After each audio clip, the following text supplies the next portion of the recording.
తీర్థయాత్ర చేసుకుంటూ తిన్నగా బయలుదేరారు. రాత్రి సమయం బాగా ప్రయాణం చేశారు. తెల్లవారుజామున కాలకృత్యములు తీసుకోవడం కోసం, అంటే దంపదామనం పడుకోవడం మొదలైన కార్యక్రమాలు ఉంటాయి కదా, ఆ కార్యక్రమాలు చేసుకోవడం కోసం ఒక దగ్గర విశ్రాంతి తీసుకుంటూ ఉన్నారట. ఎప్పటికైనా వీడికి అహంకారం తగ్గిందా లేదా అని చెప్పేసి ఆ సత్యప్రభు ఒక సన్యాసి వేషం వేసుకొని వాళ్ళు ఉండేటటువంటి స్థలానికి వచ్చారట.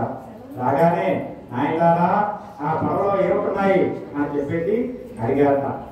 ఈ రాజుగారు ఇచ్చినటువంటి మల్లు మాణిక్యాలు ఉన్నాయని చెప్తే ఎక్కడ అడుగుతాడేమో ఈ సన్యాసి, లతా పత్రాధికం చేయవా, ఆకులు అలానే ఉన్నాయని అబద్ధం చెప్పారట. చెప్పగానే ఆ సన్యాసులో భగవంతుడు సత్యదేవుడు వారు సదాత్మతో వెళ్ళిపోయారట. సాక్షాత్ భగవంతుడు పదార్థం ఏమవుతుందండి, ఆకులు అలా మారిపోయి కొంతసేపటికి తీరుతున్నటువంటి పడవ కనిపించింది.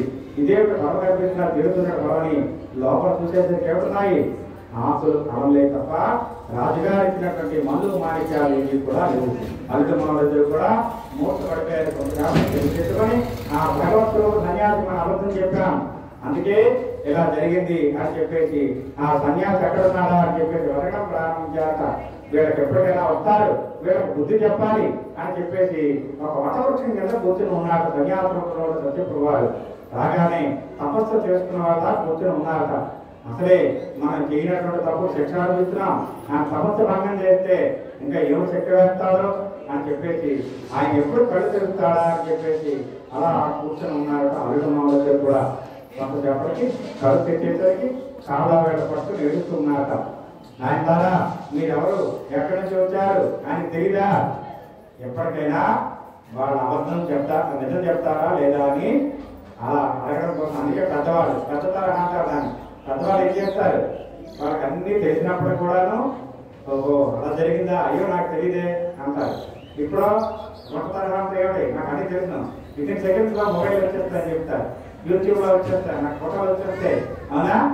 పెద్ద తరహా ఎలా ఉండాలి, అన్ని తెలిసినప్పుడు కూడా తెలియని వాళ్ళ ఉండాలి. అలాగా భగవత్స్వరూపుడైన సన్యాసంలో ఉండేటటువంటి ఆ సత్యప్రభు వారు ఎప్పటికైనా వీళ్ళకి అబద్ధం నిజం చెప్తారా లేదా, మళ్ళీ అబద్ధం ఆడారు కదా మొట్టమొదట, అంతేత నిజం చెప్తారా లేదా అని చెప్పేసి ఆయన మీరెవరు, ఎక్కడి నుంచి వచ్చారు ఏమిటని ప్రశ్న వేశారట.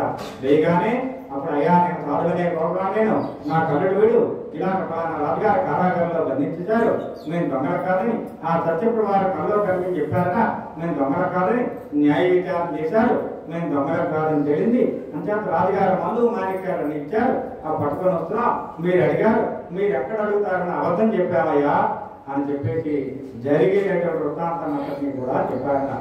అప్పుడు ఈ సన్యాసంలో సత్యప్రభు వారు, అయ్యా నేనేమో నిమిత్త వార్తని, ఆ సత్యదేవునే వేడుకోండి, మీ మల్లు మాణిక్య మళ్ళీ దొరుకుతాయమ్మా అని చెప్పేసి చెప్పారు. అల్లు మామూలు కూడా కళ్ళు మూసుకొని, ఓ సత్యదేవ నాకు అపరాధాన్ని క్షమించండి, తప్పకుండా మా మల్లు మాణిక్యాలు దొరికినట్టే తప్పకుండా నేను వ్రతాన్ని చేస్తాను అని మనసులో సంకల్పించుకుని కళ్ళు తెచ్చేసరికి ఎవరున్నారా, ఎవరు లేదు, భగవంతుడే మనకి ఈ విధంగా వచ్చి కనువిప్పు కలిగించాడు అని చెప్పేసి తెలుసుకొని గొప్పగా పడవ దగ్గరికి వెళ్ళాక రాజుగారు ఇచ్చినటువంటి మల్లు మాణిక్యాలన్నీ కూడా పుష్కలంగా ఉన్నాయి. మరి ఎక్కడికి కూడా తీర్థయాత్ర చేయకూడదు కాబట్టి మొట్టమొదటి వ్రతాన్ని చేయాలి అని దృఢంగా సంకల్పించుకొని ఇరువురు కూడా చక్కగా అల్లుడు మామూలు కూడా బయలుదేరాక. ఇప్పుడైతే మనకు మొబైల్స్ ఉన్నాయి, మొబైల్స్ ఉన్నాయా, లేవు, దూతలు పంపించేవారు, ఆ దూత బయలుదేరాక అమ్మా వ్రతాన్ని ఎలా వచ్చేస్తున్నారు, అల్లుడు మామూలు కూడా వచ్చేస్తున్నారు అని చెప్పేసి చెప్పడం కోసం దూత బయలుదేరాట. అక్కడ లీలావతి మరియు కళావతి తల్లి కూతురు ఇద్దరు కూడా సత్యవ్రతాన్ని చేస్తామని అనుకున్నారు కదా, అంచేత ఈ వ్రతానికి కావాల్సిన సామాగ్రిని ఏర్పాటు చేసుకుని చక్కగా వ్రతం చేసుకుంటూ ఉన్నారట. అటువంటి సమయంలో దూత బయలుదేరారు కదా, ఈ దూత వచ్చాక అమ్మా నీ భర్త మరియు నీ అల్లుడు వస్తున్నారని చెప్పగానే పూజ మీద మరి శ్రద్ధ లేదు, తన భర్తని తన అల్లుడిని చూడాలని తాపత్రయంతో నదీ తీరానికి గబగబా వెళ్ళిందట. ఓ అమ్మాయి మిగతా పూర్తి చెయ్యు, అలాగే చేసేసి అందరికీ కథాక్షరం ప్రసాదాన్ని ఇచ్చి అని చెప్పేసి ఈమె గబగబా ప్రసాదాన్ని చూసుకోకుండా అలా కథాక్షరం వినకుండా గబగబా నదీ తీరానికి వెళ్ళిందట. అక్కడ తేలుతున్నట్టు పడవ కనిపించిందట. చూడండి, మన వాళ్ళు ఎవరైనా వచ్చారంటే ఆ జంక్షన్ పెడతాం, అక్కడ 10 మంది గుంపులు ఉన్నారనుకోండి, మన వారికి ఏమైనా ప్రమాదం జరిగిందా లేదా, ఆటోమేటిక్ వస్తుందా లేదా, అలాగే అక్కడికి వెళ్ళేసరికి తేలుతున్నటువంటి పడవ కనిపించిందట. భర్త ఏమయ్యాడా, మునిగిపోయాడా, అసలు వచ్చాడా రాలేదా అనే విధంగా అనేక పరితాపం చెందుతూ ఉంటాం. అప్పుడు ఆకాశవాణి పలుకుతున్నట్టుగా ఎవరో చెబుతున్నట్టుగా ఇంతట మా ఆ పూజ పూర్తి చేయలేదు, ఆ కళాక్ష బొరమని వేసుకోలేదు, ప్రసాదాన్ని భుజించలేదు, అందుకే ఇటువంటి చెడు వార్తలన్నీ కూడా వింటున్నాం. కాబట్టి వెళ్ళు ఆ సత్యదేవుని వేడుకో, నీ మందు మాని నీ యొక్క నీ భర్త నీ ఎవరు క్షేమంగా వస్తారు అని ఎవరో చెబుతున్నట్టుగా ఆయన వెంటనే తిరిగి తెచ్చుకొని ఆ సత్యదేవునికి నమస్కరించుకుని ఇంటికి వెళ్ళి కాలు చేతులు కట్టుకొని చక్కగా సత్యదేవునికి నమస్కరించుకొని ఆ కళాక్షని ప్రసాదాన్ని కళాక్ష బొగ్గ చేసుకొని ప్రసాదాన్ని భుజించరా. ఈరోజు తన భర్త మరియు అల్లుడు కూడా క్షేమంగా ఇంటికి వచ్చాక దారిలో జరిగింది కదా అవన్నీ కూడా ఇక్కడ చెప్పారట.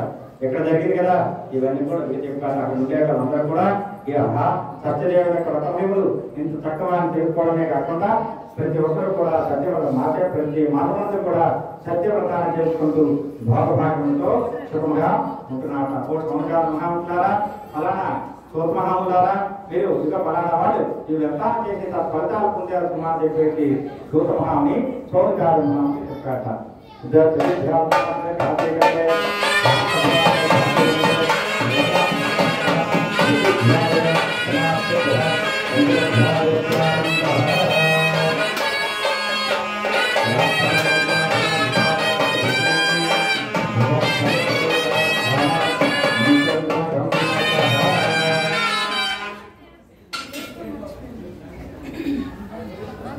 పంచమధ్యాయ ప్రారంభ. మా చిన్నపిల్లలు చూడండి.